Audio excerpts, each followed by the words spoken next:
baixaria.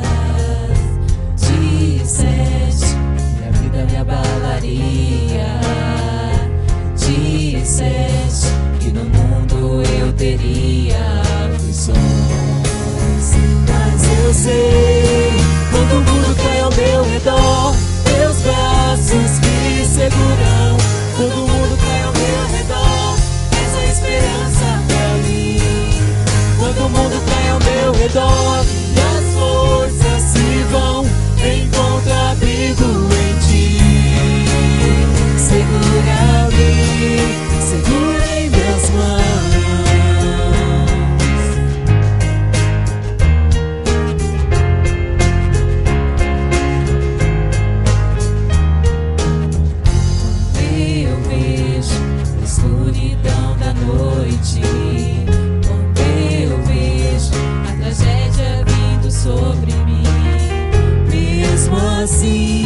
Eu descanso em teus braços de amor, pois eu sei, quando o mundo cai ao meu redor, teus braços me seguram.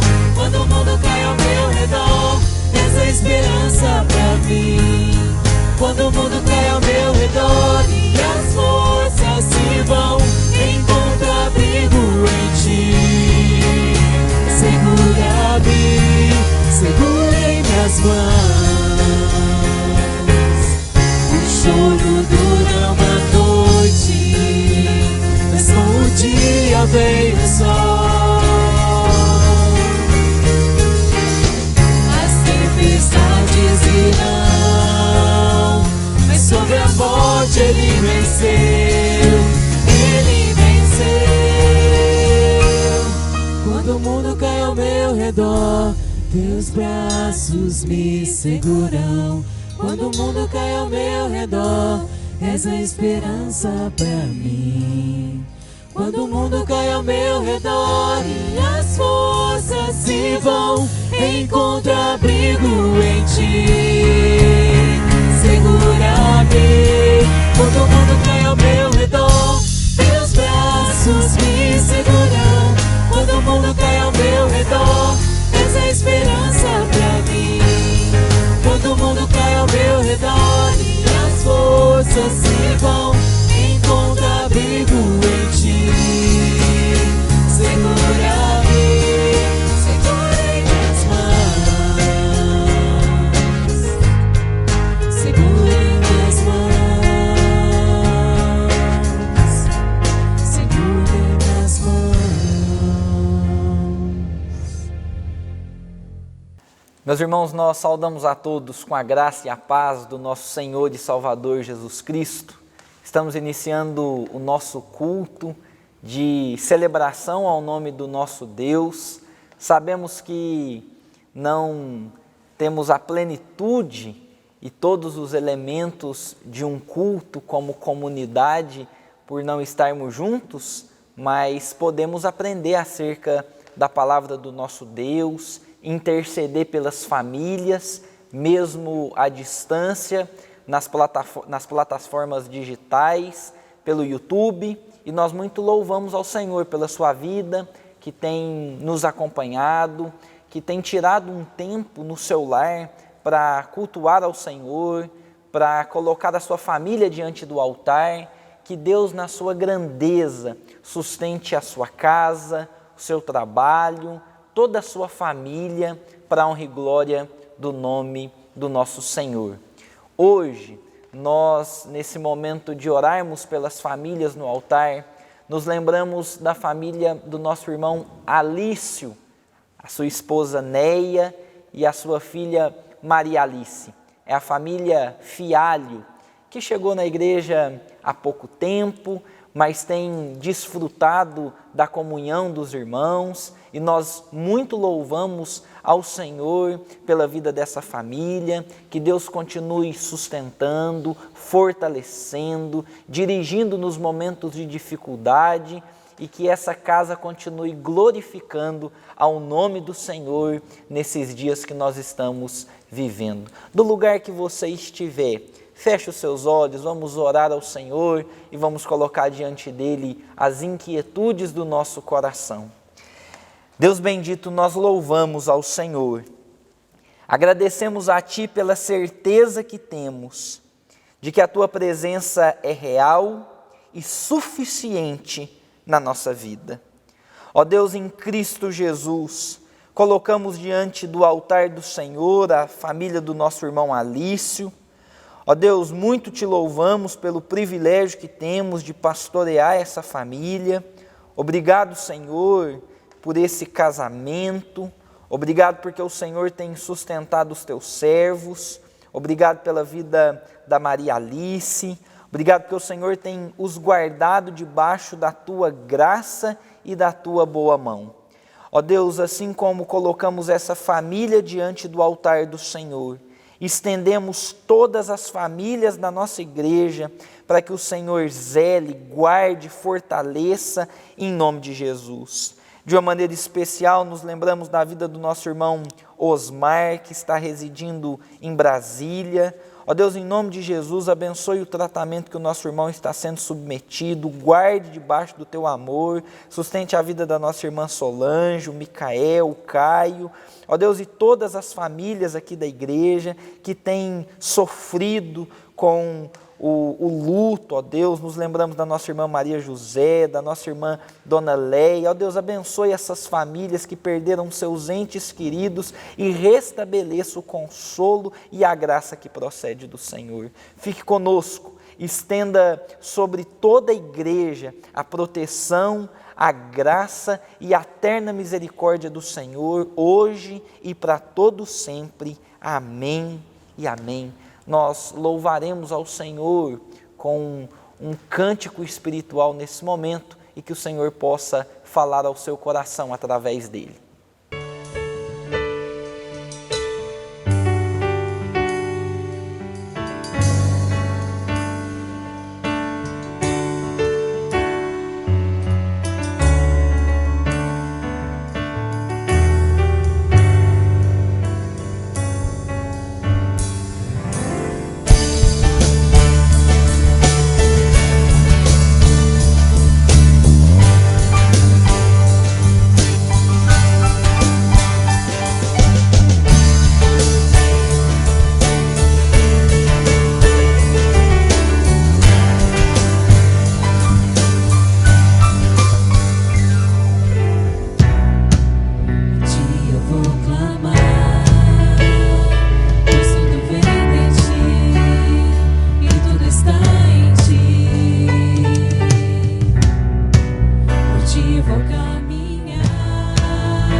Tudo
Meus irmãos, a palavra de Deus hoje no livro de Atos, capítulo 8, versículos 1 a 8, dando continuidade, sequência ao texto que nós estamos explanando no culto matutino. A palavra de Deus nos diz assim, a partir do versículo 1. Naquele dia, levantou-se grande perseguição contra a igreja em Jerusalém, e todos, exceto os apóstolos, foram dispersos pelas regiões da Judéia e Samaria. Alguns homens piedosos sepultaram Estevão e fizeram um grande pranto sobre ele. Saulo, porém, assolava a igreja entrando pelas casas e arrastando homens e mulheres, encerrava-os no cárcere. Entrementes os que foram dispersos iam por toda parte pregando a palavra. Filipe, descendo a cidade de Samaria, anunciava-lhes a Cristo.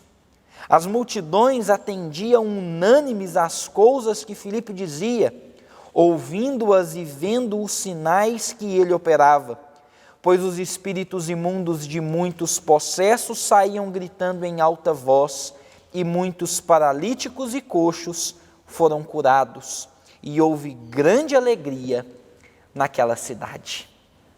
Eu gostaria de iniciar a exposição, a explanação bíblica nesse momento, citando a frase muito conhecida de um teólogo que diz o seguinte: o Senhor usa o progresso nas situações que nos parecem infortúnios. O Senhor usa para progresso, melhor dizendo, situações que nos parecem infortúnios. Onde vemos um caminho óbvio, o Senhor muitas vezes traçou um rumo para o crescimento de seu povo e para a glória de seu Filho. O Senhor, e só o Senhor, pode usar para progresso as situações que nos parecem infortúnio. Talvez você tenha iniciado o ano de 2020 pensando, esse ano agora vai. As coisas estão melhorando. A economia vai para frente. As situações vão melhorar. O meu negócio vai alavancar. Esse ano as coisas vão progredir. E de repente, nós somos surpreendidos com esse vírus que assola o mundo, que começa a mexer muito mais com, além de um cenário político, um cenário econômico, com a vida das pessoas que hoje sofrem, que jamais imaginaram enfrentar um súbito desse e hoje choram pelos seus entes queridos que partiram. Meus irmãos, as situações duras da vida, que para nós são um infortúnio, que para nós causam pânico e medo, o Senhor pode usá-las para progresso. Só o Senhor pode transformar o cenário trágico em um cenário abençoador. Só o Senhor pode transformar o mal em bem. Só o Senhor pode transformar as situações duras da vida em situações que nos levam ao aprendizado. Pare de olhar para as situações da vida, reclamando da dureza, da complexidade dos problemas, e comece a olhar para as situações da vida como oportunidade de Deus para tratar, para zelar, para transformar e para solidificar o seu coração e todas as experiências da sua vida em algo melhor, porque só o Senhor usa para progresso os infortúnios da vida. Quando eu olho para esse cenário e para essa frase, eu me lembro da vida de José do Egito, que foi vendido pelos seus irmãos aos midianitas, foi levado ao Egito e lá foi vendido como escravo, se tornou o chefe na casa de Potifar, foi acusado injustamente pela esposa de Potifar, foi preso, esquecido na cadeia, mas depois de interpretar o sonho de Faraó, se tornou governador do Egito, começou a transformar as situações ruins da sua vida em algo que o levou a um lugar que talvez, se ele não tivesse passado por todos os males da vida, ele não estaria ali naquele momento.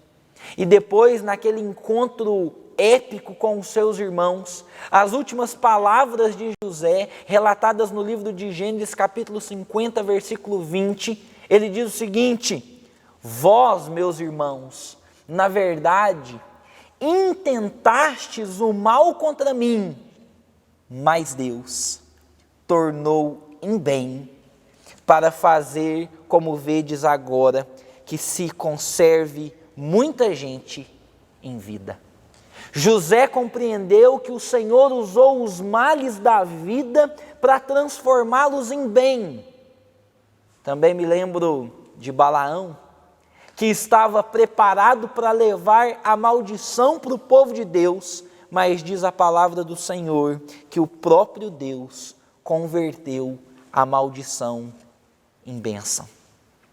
Meus irmãos, os cenários difíceis da vida, os infortúnios que nós vivemos, toda a complexidade que esse vírus tem trazido para o mundo, o empecilho de estarmos juntos como comunidade, como igreja, o chacoalhão que ele está dando na economia, as crises políticas que não param de surgir, tudo isso pode ser usado para progresso quando nós olhamos para o Senhor, que é o autor e o consumador da nossa fé. Vamos analisar esse texto versículo por versículo e vamos ver que esse cenário de um aparente infortúnio se transformou em bênção para o povo de Deus. O versículo 1 do capítulo 8 nos diz: naquele dia. Que dia era esse? O dia da morte de Estevão.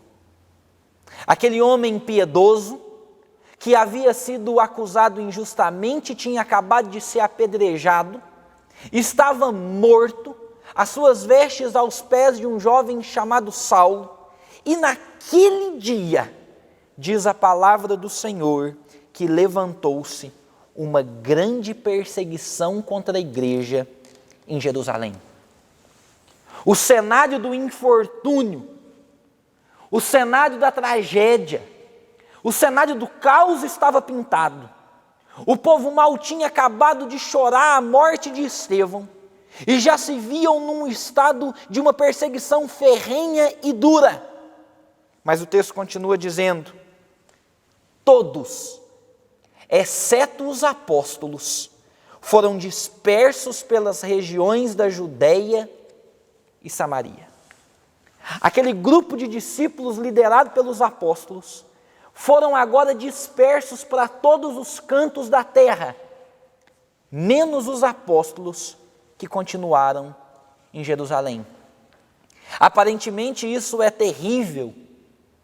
Imagine você no dia talvez um dos dias mais trágicos para a igreja primitiva até o momento, onde Estevão, depois de um discurso cheio de graça, de vigor, um homem cheio do Espírito Santo, estava morto diante de todos, e naquele mesmo instante, homens e mulheres tiveram que entrar nas suas casas, pegar as suas roupas, saírem fugidos de Jerusalém, e os apóstolos, que eram a continuidade do testemunho de Cristo Jesus, permanecerem em Jerusalém.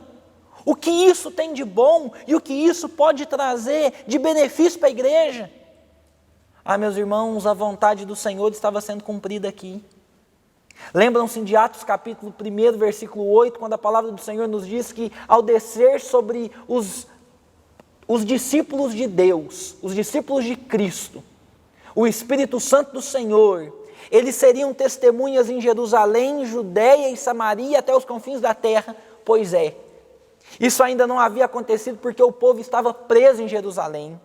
Eles acreditavam que Jerusalém era o único lugar que a manifestação da presença de Deus era possível de ser vivida e compreendida. O povo tinha a falsa ideia de que Deus era Deus somente em Jerusalém.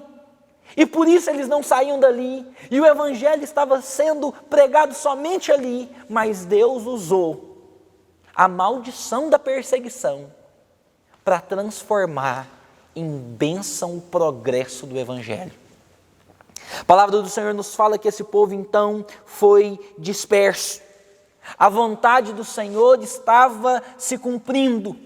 E nesse cenário, há uma cena antagônica no versículo 2 e no versículo 3. O versículo 2 nos fala que homens piedosos procuravam enterrar Estevão. Trazer pelo menos um sepultamento digno, porque no século I, um corpo que era exposto às aves para que comessem aquele corpo, era tido como uma grande humilhação. Então, por um lado, nós temos os homens piedosos procurando trazer pelo menos dignidade ao momento da morte de Estevão, e por outro lado, no versículo 3, nós temos a descrição de Saulo, com sangue nos olhos, com raiva no seu coração, adentrando a casa dos cristãos, levando ao cárcere homens e mulheres, assolando a igreja e encerrando cada vida no cárcere por conta da sua fé. Ah, meus irmãos, que cenário duro. A igreja fugindo de Jerusalém. 2, homens piedosos procurando pelo menos trazer consolo e dignidade para o momento do sepultamento do corpo de Estevão. 3, Saulo de Tarso, encerrando os fiéis, assolando casa a casa, querendo destruir homens e mulheres por conta da sua fé. Ah, meus irmãos, que cenário duro. E o que nós podemos aprender com ele? Algumas implicações práticas desse texto. Nos ensina, em primeiro lugar, que o cenário do caos não sentencia o final da história. Deus transforma maldição em bênção. O cenário do caos não aponta para o final da história. O cenário das maldições, das durezas de coração dos homens, o caos sendo instaurado no mundo, não sentencia o final da história. Nós sabemos que a história não vai terminar assim. A história vai terminar quando Jesus Cristo voltar em poder e muita glória e reinar sobre o novo céu e a nova terra, trazendo a plenitude do seu poder para todos aqueles que nele creem, e todos os joelhos vão se dobrar e todas as línguas vão confessar que o Senhor Jesus é Rei, para a glória de Deus Pai. Nenhum caos, nenhuma tragédia, nenhum cenário de infortúnio tem o poder de sentenciar o final da história. Quem faz isso é o autor da história, e esse é Jesus Cristo de Nazaré, o nosso Senhor. Ah, meus irmãos, quando nós olhamos para o cenário da perseguição, nós pensamos que esse vai ser o fim da igreja primitiva, que esse vai ser o fim do testemunho de Jesus, mas o versículo 4 nos diz que os que foram dispersos iam por toda parte pregando a palavra. Sabe por quê? Porque Deus usa para o progresso, para a plenitude do seu nome, para a glória do seu Filho, os sinais dos cenários que parecem ser o caos e o fim da história. Quando muitos achavam que esse poderia ser o final da história do povo de Deus, o cenário do caos se tornou o cenário propício para que Deus expandisse a sua obra. Você acha mesmo que essa pandemia é soberana? Você acha mesmo que essa pandemia tem o poder de sentenciar o final da história, aguarde as cenas dos próximos capítulos e veja o Deus soberano usando para progresso essa situação que hoje é infortúnio para cada um de nós. E com a graça dele, nós teremos famílias mais fortes depois de tudo isso. Nós teremos uma igreja mais vibrante depois de tudo isso. E nós teremos um povo confiando ainda mais no Senhor depois de tudo isso. Porque só o Senhor usa o mal para o bem. Mas em segundo lugar, eu gostaria de destacar que além de Deus poder usar os cenários do caos para transformá-los em bênção, eu gostaria de destacar que o perfil de homens irreparáveis são a especialidade de Deus. A palavra do Senhor nos fala sobre esse homem chamado Saulo, um homem que entrava de casa em casa, que arrastava homens e mulheres ao cárcere, que se tornou um veemente perseguidor da igreja, mas que mais tarde seria perseguido. Talvez, quando nós olhamos para perfis de homens e mulheres irrecuperáveis ao nosso coração e à nossa visão, nós precisamos olhar mais fundo e parar de olhar para as características dos homens e começar a olhar para o poder de Deus. Perfis de homens e mulheres irreparáveis são a especialidade de Deus para transformar a vida daqueles que pensam ser alguma coisa. Ah, meus queridos irmãos, esse homem chamado Saulo, que era perseguidor, se tornou perseguido. Esse homem que encerrava a vida de homens e mulheres no cárcere, terminaria a sua vida numa masmorra. Esse homem que sentenciava a vida de discípulos que criam em Jesus, teria a sua vida sentenciada, porque se tornaria um dos maiores apóstolos que um dia seguiu a Cristo Jesus. Você acha mesmo que há perfis de homens e mulheres irrecuperáveis? Entregue-os na mão do Senhor. Você acha mesmo que há situações na sua vida que são irremediáveis, que são irreparáveis? Pois é no impossível que Deus age. Parece que o casamento não tem mais jeito. Parece que o seu negócio já não tem mais jeito. Parece que a sua família já não tem mais jeito. Parece que você, com o seu perfil irrecuperável, já não tem mais solução. Então comece a entregar a sua vida nas mãos do Senhor e veja o que Deus faz com perfis de homens e mulheres que aparentemente e humanamente são irrecuperáveis. É nesse momento que Deus age, que Deus atua.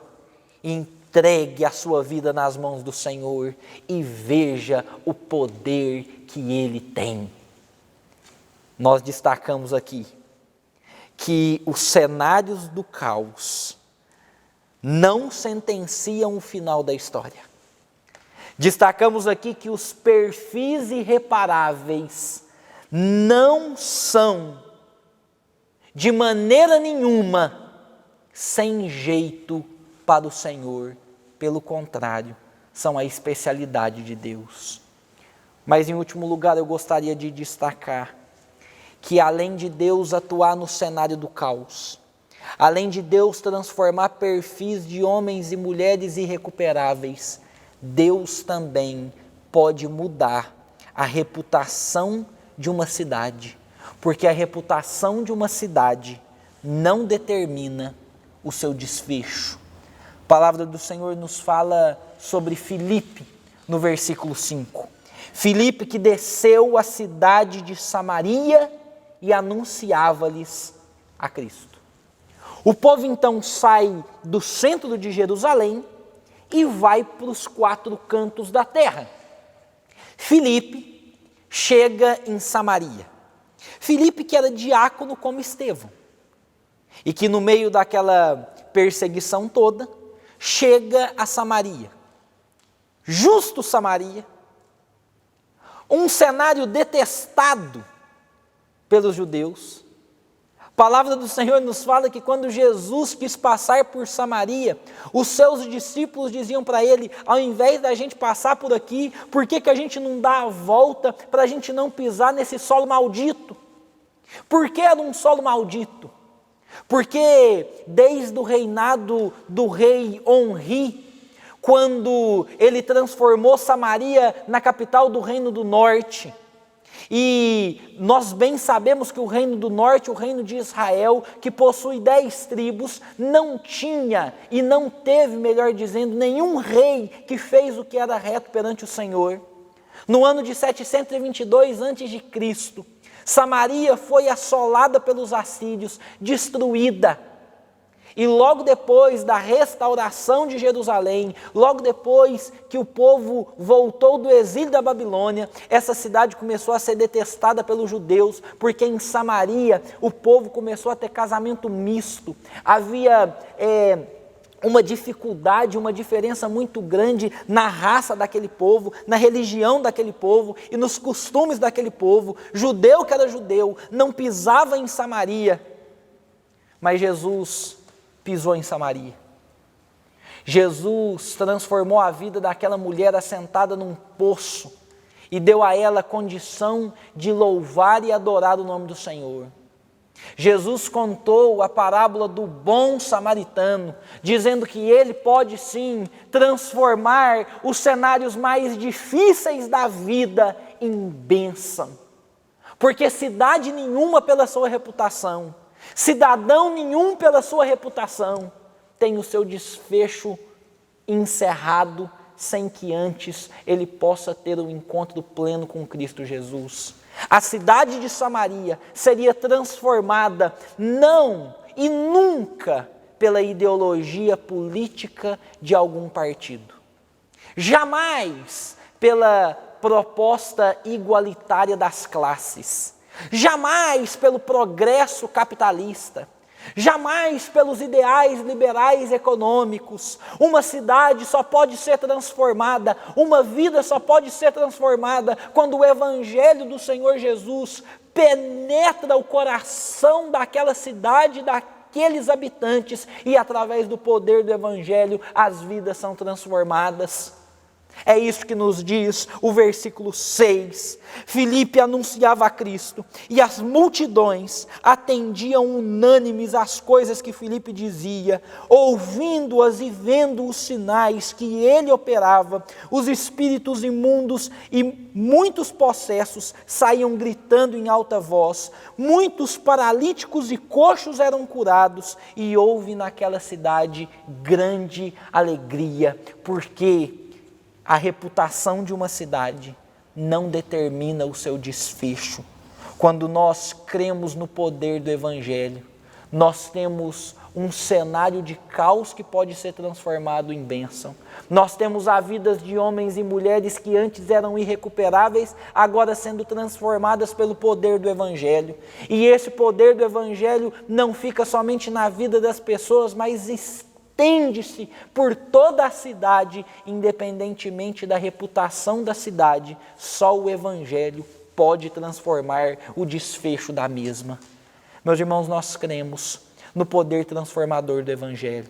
Nós cremos em Cristo Jesus, aquele que usa para progresso do seu nome todo o cenário de infortúnio. Só Ele transforma maldição em bênção.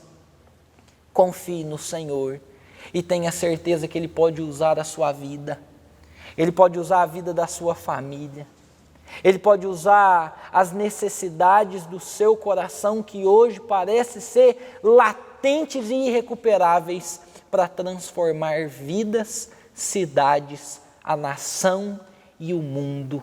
E é isso que Ele está fazendo. Ele está permitindo o mal para usar desse cenário de infortúnio uma camada plana, um cenário propício, um solo fértil para a expansão do seu reino. Não há impossíveis para o Senhor. Quando somos fracos, aí é que somos fortes.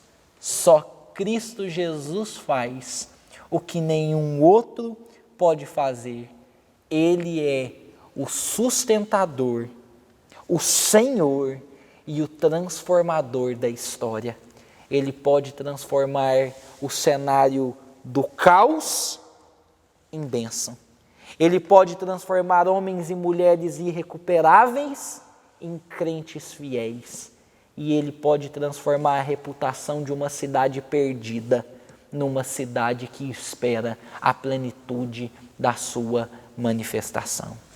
Creia no Senhor Jesus de todo o seu coração e deixe com que Cristo, e somente Cristo, use os males e os infortúnios da sua vida para a bênção e para a manifestação do seu poder em Cristo Jesus.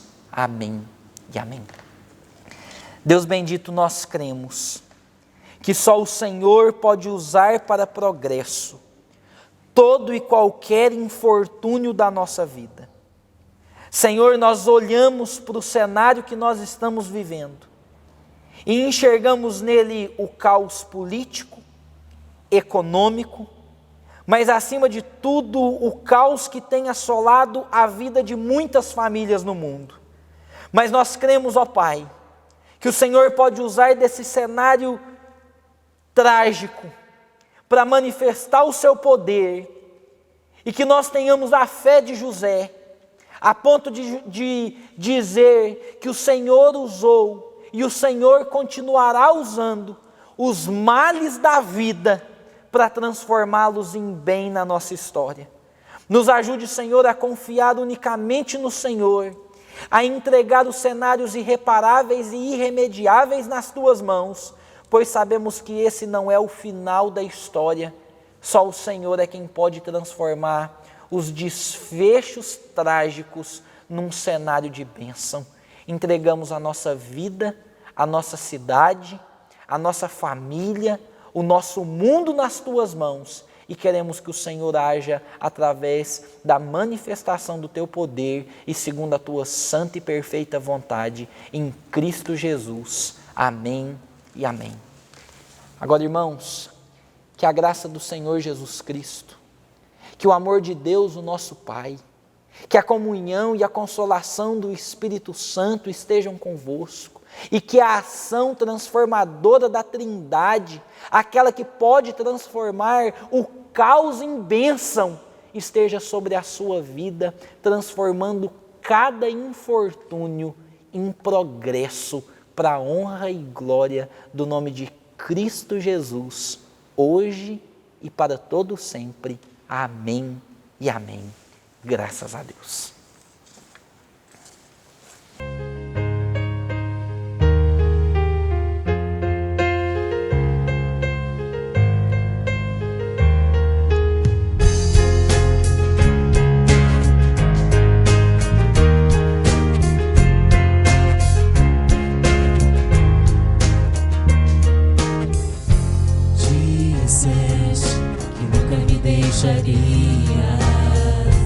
Disseste que a vida me abalaria.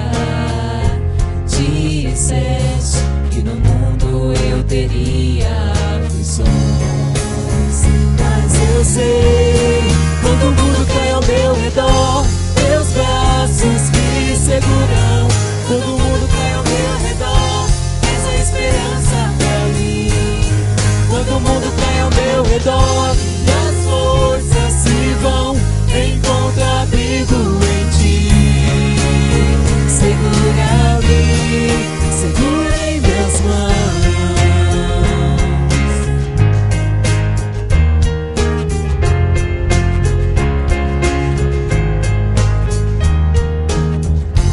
Quando eu vejo a escuridão da noite, quando eu vejo a tragédia vindo sobre mim, mesmo assim eu descanso em teus braços de amor. Pois eu sei, quando o mundo cai ao meu redor, teus braços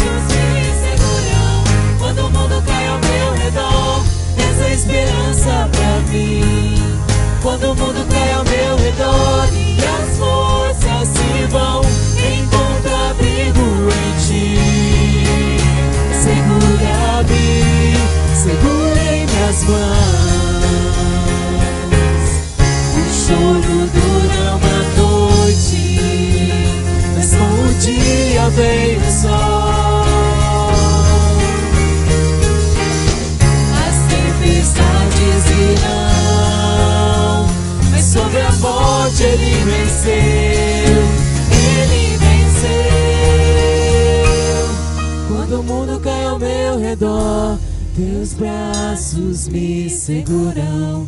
Quando o mundo cai ao meu redor, és a esperança pra mim.